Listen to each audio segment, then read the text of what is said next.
Good evening, hello everyone. আমি মঞ্জু। আমার নতুন একটা ভিডিওতে তোমাদের অনেক স্বাগত, অনেক ভালোবাসা। এখন 7টা বাজতে যায়।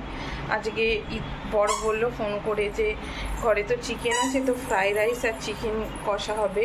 তো দেখি, ঠিক করেছি হবে। ফ্রিজ থেকে চিকেন বার করলাম, চিকেন, টক দই, আদা রসুন তো সব মেটেই রেখে দিয়েছি, বার করলাম। এখন পেঁয়াজ, আলু, তারপর চিকেন রাইসের প্রিপারেশন সমস্ত কিছু কাটা আছে। তো শুরু করব ভিডিওটা, তোমরা দেখতে থাকো। অনেক দিন পর বানাচ্ছি, আশা করছি তোমাদের ভালো লাগবে। আর পৌলমীকে দেখাচ্ছি, দাঁড়াও, এখনই ছাদ থেকে নেমে এলাম, ছাদে গিয়েছিলাম। তো ভিডিওটা শুরু থেকে শেষ পর্যন্ত দেখতে থাকো। দেখো পৌলমীকে ওখানে মাদুর, পাশ বালিশ দিয়ে, ওর খেলনা দিয়ে, কুকুরটা, টেবিলটা সমস্ত কিছু দিয়েছি। ও বারবার শুধু আমি কাজ করছি আর আমার দিকে উঠে উঠে চলে আসছে। এই যে হামা দিতে দিতে সব সময় আমার দিকে চলে আসছে, দেখছো? আমায় কাজ করতে দেবে না, কিন্তু আমায় তো কাজ করতেই হবে। যাও মা, যাও যাও, অন্ধকার, যাও, বাইরেটা আলো জ্বালিনি। তোমার জায়গায় যাও, তোমার জায়গায়, তোমার জায়গায় যাও, যাও যাও, তোমার জায়গায়। চলো, ওকে ওর জায়গায় বসিয়ে দিই। হ্যাঁ, যাও যাও যাও, এসো এসো, এইদিকে এইদিকে এইদিকে তাকাও।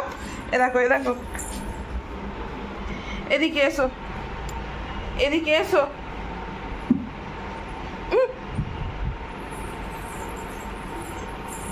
হ্যাঁ, ওখানে ঘুরোঘুরি কর, এসো।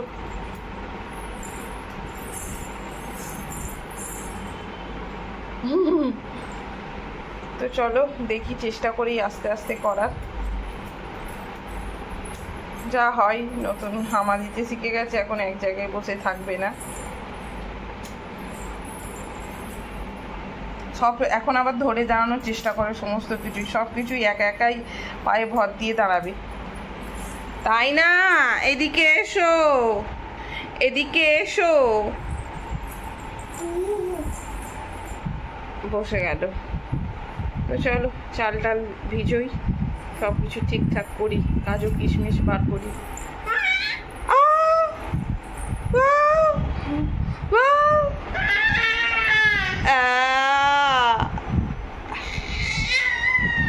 তোর কিসের আনন্দ? তুই তো খাবি না, তোকে রাইস খাবো মা।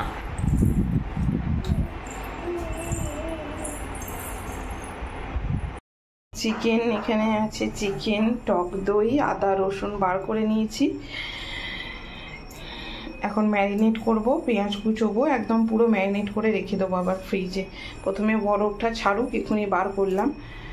আর এদিকে কাটতে থাকি, চালটা আগে ভিজিয়ে নিই। তো রাইসের জন্য যেটুকু প্রয়োজন সবজিগুলো আমি সব কেটে নিয়েছি। গাজর, ক্যাপসিকাম, ওদিকে বিনসগুলো সমস্ত কেটেছি, কাজু কিশমিশ ভেজাতে দিয়েছি, ঘি বার করেছি। আর চিকেনে আলু দেব, আমার বর আলু ছাড়া খাবে না। যে এই যে ফ্রাইড রাইসের সাথে চিকেন কষা, আলু না হলেও কিন্তু দিব্যু চলে, কিন্তু আমার বর আলু চাই। তো সমস্ত কিছুই রেডি করে নিয়েছি। এখন তেল বসিয়ে দিয়েছি কড়াইয়ে। এখন আমি আস্তে আস্তে গাজর দেবো, প্রথমে গাজর, ক্যাপসিকাম, বিনস বসিয়ে দেব ভাজতে। আর এই দেখো, এই পাশে ভাত করে নিয়েছি। ফরচুন যে বিরিয়ানি রাইস, সেটাই আমি ইউজ করি। তো ভাত করে রেখে দিয়েছি। ওই হাঁড়িতে করবো না, শুধু ভাতটা ওই হাঁড়িতে করেছি। যখন রাইস করব তখন জায়গাটা চেঞ্জ করে নেব, পাত্রটা। তো প্রথমে গাজর দিয়ে দিয়েছি, তারপর ক্যাপসিকাম, তারপর বিনস দিয়ে দেব। তারপর একটু ভাজা হলে কাজু বাদাম আর কিশমিশও দিয়ে দেবো। আর বিনসগুলো দেখো আমি কি সুন্দর ডিজাইন করে করে কেটেছি, ইচ্ছা হয় একটু ওরকম।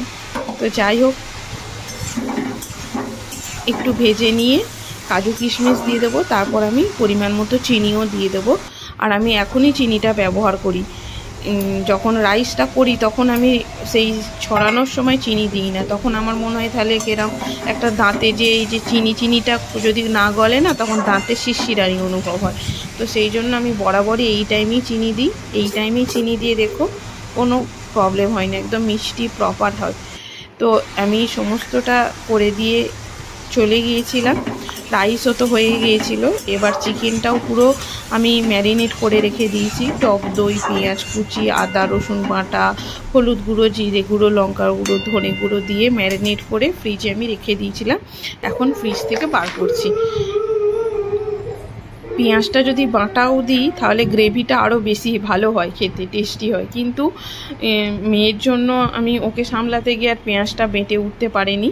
নাহলে পেঁয়াজ বেটে তোমরা ব্যবহার করো, সব মশলা দিয়ে মাখিয়ে শুধু কড়াইয়ে এবার তেল আর ফোড়ন দাও, দিয়ে বসিয়ে দাও। দেখো চিকেনটা বড়ি করেছে, আমি করিনি। মানে কীরকম তেল ছেড়ে এসছে, পুরো রগরগে মাংস হয়েছিল, মানে দারুণ খেতে হয়েছিল। অনেক দিন পর হচ্ছে, চিকেন তো হয় বাট রাইসের সাথে চিকেন কষাটা অনেক দিন পরই হচ্ছে। একদম চিকেনটা গ্রেভি গ্রেভি রেখেছিলাম। এখন মশলা ধোয়া জলটা দিয়ে দিলাম, এরপরে একটু ঢাকা চাপা দিয়ে হবে। তারপর গরম মশলা ফুটে আসলে গরম মশলা দিয়ে নামিয়ে দেবো। তো এর মাঝখানে আবার ওলমিকে খাইয়েছি। ওকে খাওয়ানোর সময় কি হয়েছে বলো তো, পুরোটা শেষ রাত্রির বেলা আমি বেশিরভাগ দিনে ওকে স্যারালাক খাওয়াই। তো খাওয়ানোটা কমপ্লিট হয়ে গেছে, তারপরেও বমি করে দিয়েছে, সব পুরোটা তুলে দিয়েছে। আবার ওকে পুরোটা পরিষ্কার করা, তারপর যেসব খাবারের মানে জামা কাপড় বিছানা নোংরা হয়েছিল সেগুলো পরিষ্কার করতে হলো। তো সেই সমস্ত কিছু পরিষ্কার করে প্রায় রাইস করে খেতে খেতে 12টা বেজে গেছে। তো রাইসটা আমি কি করি, প্রথমে ওই যে ডেচকিতে ঘি দিয়েছিলাম, ঘি দিয়ে ওই দেখাতে পারিনি, বললাম যে মেয়েকে ওই আমি করছিলাম, ওই জন্য আর দেখাতে পারিনি। মেজাজ ঠিক থাকে না, কি বলো তো, মানে বহু কষ্ট করে খাবারটা খাওয়ানো হয় 1 ঘন্টা ধরে, তারপর আবার তুলে দিয়েছিল, আবার সেই খাবার করা, আবার ওকে খাবার খাওয়ানো। তো যাই হোক, আমি রাইস যখন করেছিলাম তৈরি, সেই ভিডিওটা করতে পারিনি। খেতে কিন্তু খুব ভালো হয়েছিল, দেখতেই পাচ্ছ সমস্ত কিছু ওয়েল কুকড আর প্রপার, একদম চালগুলো একটা একটা লেগে যায়নি, সাদা সাদা, আর সমস্ত কিছু এরম কালারফুল সবজি দিলে দেখতেও খুব ভালো লাগে। তো এই যা হয়েছিল, এখন খাওয়া দাওয়া করে নেব, বরকে দিয়ে দিচ্ছি। কেমন লাগলো ভিডিওটা তোমরা জানিও, ভালো লাগলে অবশ্যই চ্যানেলটাকে সাবস্ক্রাইব করো, কমেন্ট করো। আর হ্যাঁ দেখো, আমি যে কড়াইটাই রান্না করছি না, প্লিজ কিছু মনে করো না।